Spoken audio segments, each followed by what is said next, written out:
ஒரு ராஜா அவர்கிட்ட ஒரு அடிமை வேலை பார்க்கறான். எங்க போனாலுமே அந்த அடிமை கூடயே வருவான். சாப்பிட போனா அவன் தான் முதல்ல சாப்பிட்டு பரிசோதித்து சொல்லுவான். போர்க்களமா இருக்கட்டும், எங்க போனாலும் ராஜா கூடயே இருப்பான்.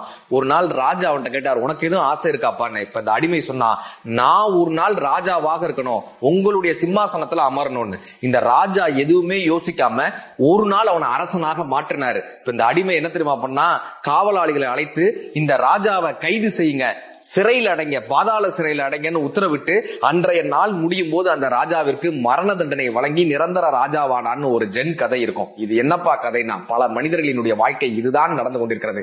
ஒரு நாள் தானே என்று மதுவை சுவைக்கும் போதும், ஒரு நாள் தானே என்று புகையை பிடிக்கும் போதும் அது நம்மை அடிமைப்படுத்துகிறது. ஒரு நாள் நாம் அவனை அரசனாக மாற்றும் போது அது அரசனாக மாறி நம்மை அடிமைப்படுத்தி நம்மை சிறையில் அடைக்கிறது.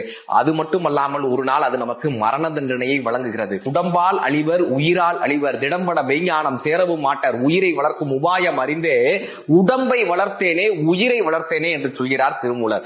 போதைகள் நம் வாழ்க்கையின் பாதைகளை மாற்றும்.